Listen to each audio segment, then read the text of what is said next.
Guys, welcome to English education students. आज हम पढ़ने वाले हैं क्लास 10th की ज्योग्राफी बुक का फर्स्ट चैप्टर का नाम है रिसोर्सेज एंड डेवलपमेंट। तो सबसे पहले हम रिसोर्सेज के बारे में जानेंगे, उसके बाद हम डेवलपमेंट के बारे में जानेंगे। तो चलिए स्टार्ट करते हैं हम चैप्टर को। Everything available in our environment which can be use to satisfy our need provided it is technologically accessible, economically feasible and culturally acceptable can be term as resources. तो रिसोर्सेज क्या चीज़ें होती हैं? Resources होती हैं जो हमारे इन्वायरमेंट में चीज़ें होती हैं जो हमारी ज़रूरतों को पूरा करती हैं और टेक्नोलॉजिकली, इकोनॉमिकली और कल्चरली यानी कि समाज भी उसे स्वीकार करे, हमारे पास टेक्नोलॉजी भी हो, हम आर्थिक रूप से इतने मजबूत हो कि हम उसका यूज़ कर सकें। तो वो सारी चीज़ें जो हमारी नीड को पूरा करती हैं, इन सब कंडीशनों को पूरा करते हुए, तो वो कहलाते हैं रिसोर्सेज। तो आगे बढ़ते हैं, देखते हैं यहाँ पर रिसोर्सेज ऑफ क्लासिफिकेशन है। क्लासिफिकेशन और रिसोर्सेज है कि किस तरह से रिसोर्सेज को क्लासीफाई किया गया है वो हम जान लेते हैं। तो यहाँ पर natural resources and human resources दिए गए हैं, इनको अलग अलग डिवाइड किया गया है। सबसे पहले हम नेचुरल रिसोर्सेज जानते हैं, रिन्यूएबल एंड नॉन रिन्यूएबल। अब इनके अलग अलग पार्ट हैं। यहाँ पर रिन्यूएबल में है कंटिन्यूअस फ्लो एंड यहाँ पर एग्जाम्पल भी दिया गया है जैसे कि विंड एंड वाटर। सेकंड पे है बायोलॉजिकल में दिया गया है नेचुरल वेजिटेशन यानी कि फॉरेस्ट एंड वाइल्ड लाइफ। ठीक है, अब देखते हैं नॉन रिन्यूएबल में दिया गया है रिसाइक्लेबल मेटल, जैसे कि एग्जाम्पल है मेटल रिसाइक्लेबल होते हैं, नॉन रिसाइक्लेबल होते हैं। यहाँ पर एग्जाम्पल दिया गया है जैसे कि फॉसिल फ्यूल। अब देख लेते हैं ह्यूमन यानी कि structure and institution, quality and quantity. तो जानते हैं इनके बारे में डिटेल में। बढ़ते हैं आगे, हम पढ़ेंगे टाइप ऑफ रिसोर्सेज। इससे पहले हम यहाँ पर पढ़ेंगे। Okay, the process of transformation of thing available in our environment involves an interactive relationship between nature, technology, institution. Human beings interact with nature through technology and create institution to accelerate their economic development. ठीक है, तो सारा खेल किसका है? Human being का। तो बताई गई है बातें। अगर हमारे पास रिसोर्सेज है भी, कोई चीज़ पड़ी हुई है, तो वो तो थिंग है, वो अपने आप से काम नहीं करेगी, उस पर इंसान काम करेगा तब वो एक रिसोर्स बनेगा। ठीक है, तो यही बात इस पैराग्राफ में बताई गई है कि जो हमारे इन्वायरमेंट में चीज़ें हैं, ठीक है, वो इंटरेक्टिव होती हैं, उनका रिलेशनशिप जो है, जो इंसान है वो नेचर को यूज़ करते हैं, टेक्नोलॉजी को यूज़ करते हैं, इंस्टीट्यूशन को यूज़ करते हैं और तब वो सारी चीज़ें, वो मटेरियल एक रिसोर्स बनती हैं। Human being interact with nature through the technology के थ्रू वो नेचर से, ह्यूमन बीइंग जो होते हैं नेचर से इंटरेक्ट होते हैं और वो क्या क्रिएट करते हैं? इंस्टीट्यूशन क्रिएट करते हैं और अपना इकोनॉमिक डेवलपमेंट करते हैं। तो यहाँ पर बताया गया है कि जो ह्यूमन बीइंग होते हैं वो टेक्नोलॉजी के माध्यम से उन रिसोर्सेज को लेते हैं, रॉ मटेरियल को लेते हैं और उन्हें यूज़ करते हैं इंस्टीट्यूशन के थ्रू। यानी कि जो इंस्टीट्यूशन है वो हमें बताता है, सबसे पहले आपको इंस्टीट्यूशन को भी जानना जरूरी है। इंस्टीट्यूशन हमें बताता है कि किस तरह से हमें वो सारे रॉ मटेरियल, नेचुरल रिसोर्सेज हमें लेने हैं, किस तरह से उनको डिवाइड करना है, क्या क्वांटिटी होनी चाहिए उनकी, क्या क्वालिटी होनी चाहिए। तो ये सारी चीज़ें यूज़ करते हुए ह्यूमन बीइंग रिसोर्सेज को यूज़ कर सकती हैं। आगे देखते हैं, do you think that resources are free gift of nature as is assumed by many? जैसे कि बहुत से लोग मानते हैं, बहुत से लोगों का मानना है कि जो नेचुरल रिसोर्सेज होते हैं वो नेचर ने हमें एज ए फ्री गिफ्ट दिया है। दे आर नॉट, नहीं, वो फ्री नहीं होते हैं। Resources are a function of human activity. Resources क्या है? ह्यूमन एक्टिविटी है। मैंने अभी बताया कि जो चीज़ें ऐसी ज़मीन के नीचे अगर पड़ी हुई हैं तो वो ऐसे ही रहेंगी, तो वो रिसोर्सेज नहीं होती हैं। जब हम उन्हें माइन करते हैं, उन्हें निकालते हैं और उन्हें यूज़ करते हैं, तभी तो वो रिसोर्सेज बनती हैं। तो ह्यूमन एक्टिविटी सबसे मोस्ट इम्पोर्टेंट कंपोनेंट है। Human being themselves are essence, आगे यही बात बताई गई है, जो ह्यूमन बीइंग है वो एसेंशियल कंपोनेंट है रिसोर्सेज का। They transform material valuable available in our environment into resources and use them. जो मटेरियल्स होते हैं वो उन्हें ट्रांसफॉर्म कर देते हैं, जो इन्वायरमेंट में मटेरियल होते हैं उन्हें ट्रांसफॉर्म कर देते हैं किसमें, रिसोर्सेज में। These resources can be classified in the following ways। ये जो resources हैं उन्हें हम इस तरह से क्लासीफाई कर सकते हैं जो यहाँ पर बताए गए हैं। तो यहाँ पर आप देख पा रहे हैं कि 4 तरीके बताए गए हैं।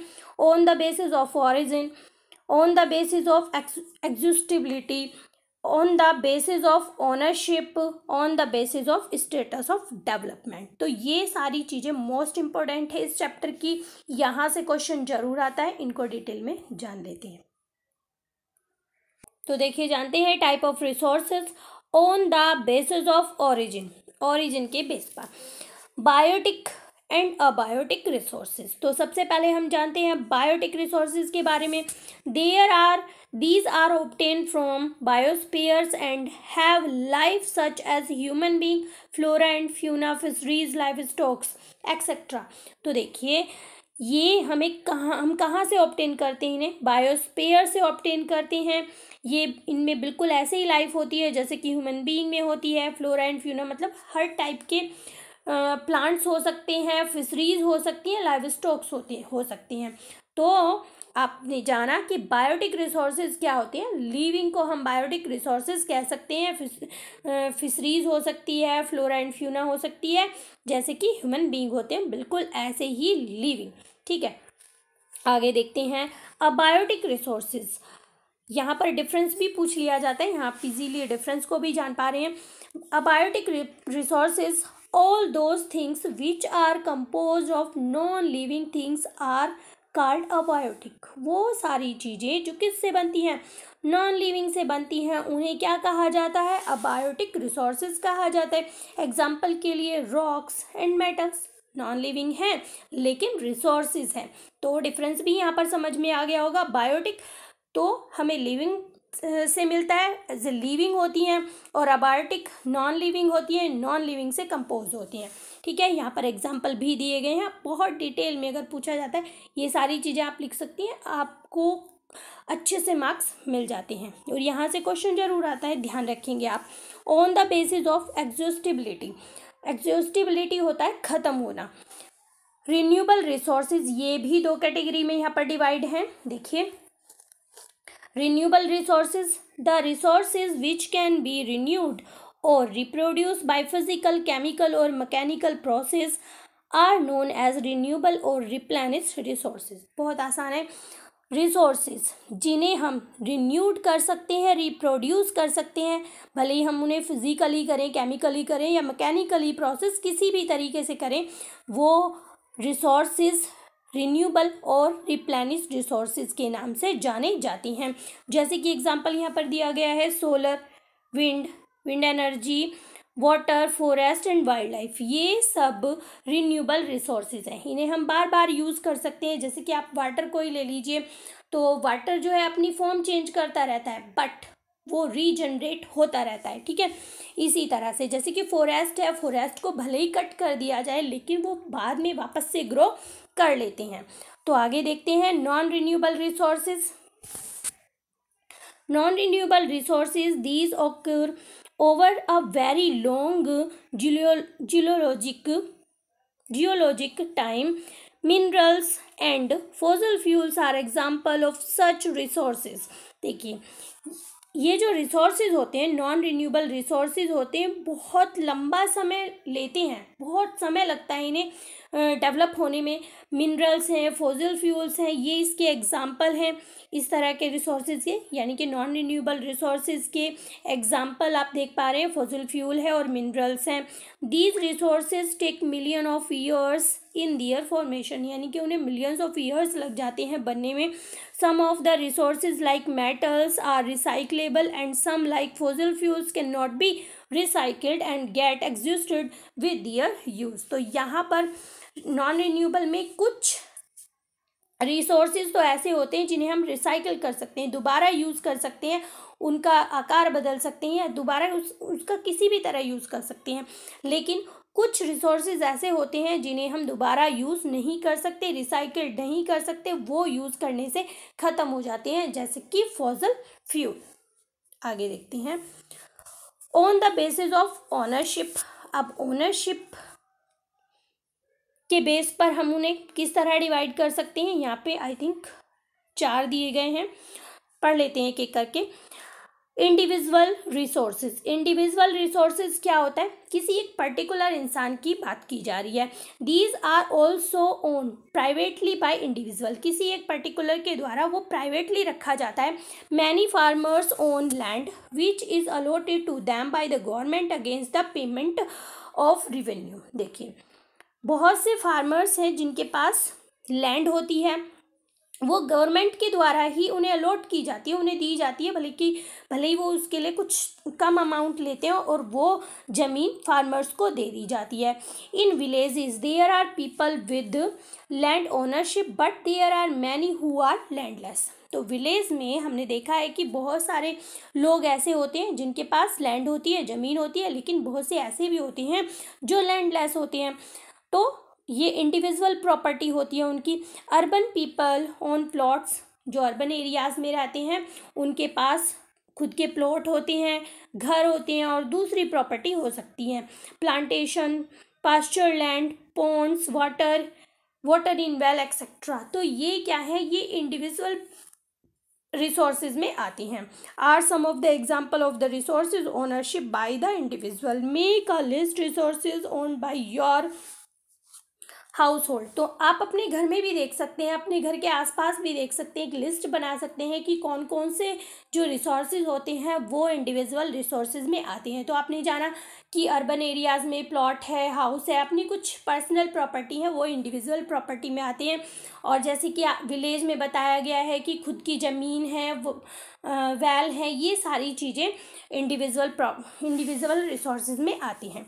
आगे देखते हैं, community own resources. Community means क्या होता है, कम्युनिटी मीन्स होता है समुदाय।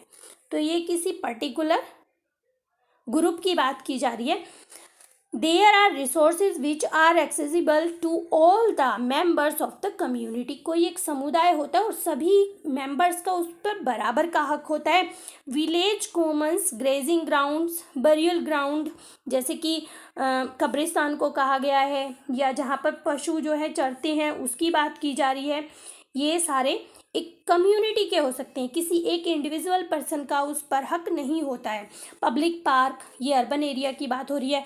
पब्लिक पार्क हैं, पिकनिक स्पॉट्स हैं, प्ले ग्राउंड्स हैं in urban areas are de facto accessible to all the people living there. मतलब आसपास वहाँ पर जो लोग रहते हैं उन सब की वो प्रॉपर्टी होती है, उन सब के लिए वो रिसोर्सेज होते हैं, वो सब उन्हें यूज़ कर सकते हैं।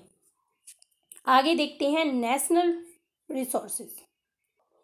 Technically all the resources belong to the nation. वैसे तो सभी जो रिसोर्सेज होते हैं वो कंट्री से ही बिलोंग करते हैं, राष्ट्र से ही बिलोंग करते हैं। The country has legal power to acquire even private property for the public good.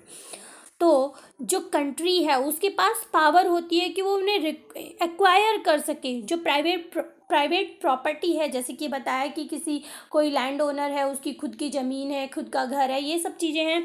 तो कंट्री के पास इतनी पावर होती है कि वो उस प्राइवेट प्रॉपर्टी को अपने पास रख सके, पब्लिक के वेलफेयर के लिए, पब्लिक के लिए कुछ अच्छा करने के लिए। You might have seen roads, canals, railways being constructed on fields owned by some individual. तो आपने देखा भी होगा, कुछ एग्जांपल यहाँ पे दिए गए हैं कि आपने देखा होगा रोड्स बनती है, रेलवेज या कैनल्स वगैरह बनते हैं, वो कंस्ट्रक्टेड मतलब उनका निर्माण किया जाता है। तो जो किसी इंडिविजुअल पर्सन का फील्ड होता है, उनका खेत होता है, उनकी ज़मीन होती है, तो वो गवर्नमेंट के द्वारा ले ली जाती है। Urban development authorities get empowered by the government to acquire land. और ये एक डेवलपमेंट अथॉरिटीज़ है, इसको पावर दी गई है गवर्नमेंट के द्वारा कि ये जो है इस ज़मीन को एक्वायर कर सकते हैं, ज़मीन को ले सकते हैं और इस तरह के काम कर सकते हैं, इस तरह की कंस्ट्रक्शन वहाँ पर की जा सकती है। All the minerals, water resources, forest, wildlife, land within the political boundaries and oceanic areas up to 12 nautical miles, 12 nautical mile का यहाँ पर दिया गया है 22.2 kilometre from the coast on the territorial water and resources therein belong to the nation. तो देखिए ये ज़रा ध्यान से समझेंगे, इम्पोर्टेंट भी है। तो यहाँ पर बताया गया कि सभी जो मिनरल्स हैं, वाटर रिसोर्सेज हैं, फॉरेस्ट है, वाइल्ड लाइफ है और land within the political boundaries, जो पॉलिटिकल बाउंड्रीज की लैंड है उनकी भी बात की जा रही है और ओशनिक एरिया की भी बात की जा रही है। 12 नॉटिकल माइल्स यानी कि जो किनारा होता है समुद्र का उससे आगे तक यानी कि 22.2 किलोमीटर तक की दूरी बताई गई है कि वहाँ तक नेशन जो है उस सी के अंदर जितने भी नेचुरल रिसोर्सेज हैं उन्हें वो यूज़ कर सकती हैं। और बाउंड्रीज़ के बारे में बताया गया है कि जहाँ तक नेशन की बाउंड्रीज़ है उस लैंड को भी वो यूज़ कर सकते हैं एज ए रिसोर्सेज, यानी कि वो सारी रिसोर्सेज नेशनल रिसोर्सेज होती हैं, उस पर जो नेशन है वो काम कर सकता है। आगे देखते हैं international resources. There are international institution मैंने आपको बताया था अभी, इंस्टीट्यूशन क्या होते हैं, बहुत सारी संस्थाएं चलाई गई हैं। उसमें क्या होता है, जो रिसोर्सेज हम लेते हैं तो बताते हैं कि कितनी क्वांटिटी में इसको यूज़ करना है, क्या इसकी क्वालिटी होनी चाहिए, और वो इंस्टीट्यूशन बताते हैं कि किस तरह से हमें उन सभी रिसोर्सेज को यूज़ करना है, कहाँ तक करना है, किस तरह से करना है, उन पे सर्वे किए जाते हैं। तो देखिए there are international institution which regulate some resources. तो कुछ रिसोर्सेज ऐसे हैं जो इंटरनेशनल इंस्टीट्यूशन रेगुलेट करते हैं। The oceanic resources beyond 200 nautical mile of the exclusive economic zone belong to open ocean and no individual country can utilize these without the occurrence of international institution। वही बात है, देखिए तो यहाँ पे बताया जा रहा है कि जो ओशियनिक रिसोर्सेज हैं बियॉन्ड 200 नॉटिकल माइल, तो बताया गया था ना कि 22 किलोमीटर तक यूज़ कर सकता है नेशन, लेकिन उसके आगे की जो बात है 200 नॉटिकल माइल की बात की जा रही है, जो जिसे एक्सक्लूसिव इकोनॉमिक जोन कहा जाता है। कई बार एमसीक्यू में एक क्वेश्चन पूछा जा सकता है। तो जो 200 के आगे की का जो ओशन होता है उसे एक्सक्लूसिव इकोनॉमिक जोन के नाम से जाना जाता है, और उसमें कोई भी कंट्री उसमें जो रिसोर्सेज है उन्हें यूटिलाइज नहीं कर सकती है कब तक, जब तक जो इंटरनेशनल इंस्टीट्यूशन है वो एग्री ना हो, वो एग्रीमेंट ना करें, तब तक कोई भी कंट्री 200 नॉटिकल से आगे बढ़कर उन रिसोर्सेज को यूज़ नहीं कर सकती है। तो देखिए यहाँ पर कहा गया है, do you know that India has got the right to, India के पास अधिकार है कि वो ओपन ओशन में से भी नेचुरल रिसोर्सेज यूज़ कर सकते हैं। चलिए आगे बढ़ते हैं, इसमें बस इतना ही इम्पोर्टेंट है। On the basis of the status of development की बात की जा रही है। तो देखिए किस तरह से इन्हें डिवाइड किया गया है।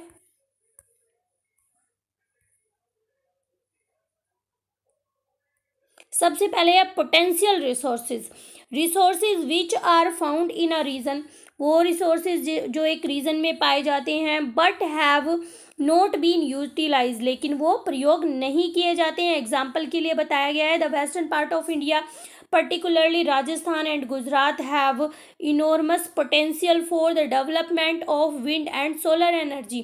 तो यहाँ पर वेस्टर्न पार्ट की बात की जा रही है इंडिया के, स्पेशली किसकी बात की जा रही है, गुजरात और राजस्थान की बात की जा रही है। इसमें बहुत बड़े पैमाने पर पोटेंशियल रिसोर्सेज पाए जाते हैं, डेवलपमेंट भी हो चुका है wind and solar, but so far these are not been developed properly, लेकिन पूरी तरह से सही तरीके से उन्हें डेवलप अभी नहीं किया गया है, उसे यूज़ नहीं किया जाता है। आगे देखते हैं डेवलप्ड रिसोर्सेज। अब डेवलप्ड रिसोर्सेज क्या है, रिसोर्सेज विच आर सर्वेड, जिनका निरीक्षण भी किया गया है, and their quality and quantity have been determined to for utilisation, वो रिसोर्सेज जिन्हें सर्वे किया जा चुका है, जिनकी क्वालिटी एंड क्वांटिटी को डिटरमाइन निश्चित कर दिया गया है यूज़ करने के लिए। The development of resources depends on the technology and level of their feasibility. अब ये जो रिसोर्सेज हैं ये डेवलप भी हो चुके हैं और टेक्नोलॉजी पर डिपेंड करता है कि ये जो डेवलप्ड रिसोर्सेज है इन्हें किस तरह से यूज़ करना है और कैसे यूज़ करना है। जैसे कि आप कॉयल, पेट्रोलियम है, ये डेवलप्ड रिसोर्सेज इन्हें आप कह सकते हैं, जिनका हम यूज़ भी करते हैं, टेक्नोलॉजी इनके लिए यूज़ की जाती है। आगे देखते हैं stock, material in the environment which have the potential to satisfy human need but human beings do not have the appropriate technology to access these।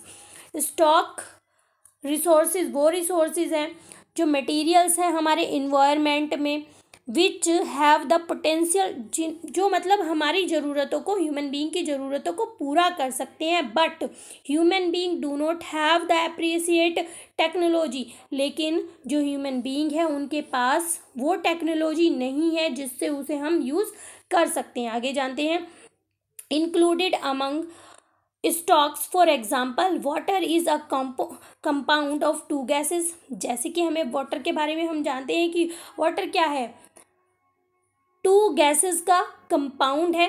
Water is a compound of two gases का, जिसमें क्या होता है, एक hydrogen होती है और दूसरी होती है ऑक्सीजन।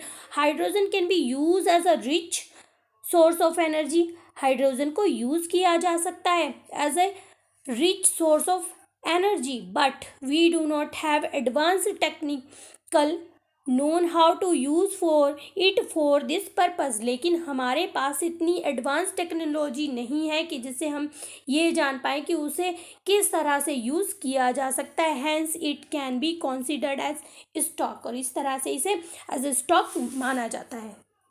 ये स्टॉक रिसोर्सेज कहलाए जा सकते हैं। आगे देखते हैं रिजर्व।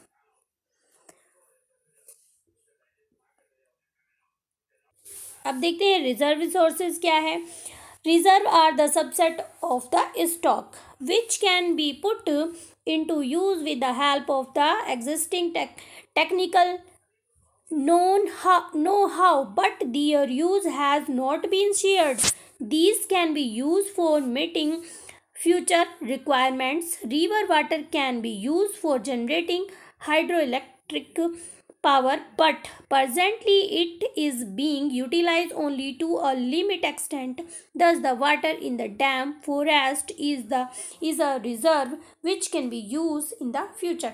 तो देखिए जो रिजर्व है, रिजर्व मीन्स होता है बचा कर रखना। जैसा कि हम भी अपने घरों में बहुत सारी चीज़ें जो हैं आने वाले फ्यूचर के लिए बचा कर रखते हैं, तो यहाँ पर बताया गया है कि ये रिसोर्सेज ऐसे हैं जिन्हें हम टेक्निकली हम जानते हैं कि कैसे हम इन्हें यूज़ कर सकते हैं, ठीक है, और उनका यूज़ अभी नहीं किया जा रहा है। क्यों नहीं किया जा रहा है? This can be use for meeting future requirement के लिए इन्हें हमने बचा कर रखा है। जैसे कि river water can be use, river का पानी हम यूज़ कर सकते हैं हाइड्रो इलेक्ट्रिक बनाने के लिए, पावर बनाने के लिए, बट लेकिन क्या है, हम उसको इतना यूज़ नहीं करते हैं, अभी हम उसे बचा कर रखते हैं। जैसे कि इलेक्ट्रिसिटी हम बनाते हैं तो बहुत सारे डैम्स वाटर के ऐसे हैं अभी भी जिनका यूज़ नहीं किया जाता है, कम मात्रा में हम उनका यूज़ कर रहे हैं। और आगे के लिए जैसे कि कुछ फॉरेस्ट हैं, हमने जंगलों को बचा कर रखा हुआ है, हमने उन्हें इसलिए रिजर्व करके रखा है क्योंकि आने वाले टाइम में, फ्यूचर में हमें जब उनकी रिक्वायरमेंट होगी, जब ज़्यादा ज़रूरत होगी तो हम उनका यूज़ कर सकते हैं। तो आज की वीडियो को हम यहीं पे ख़त्म करते हैं।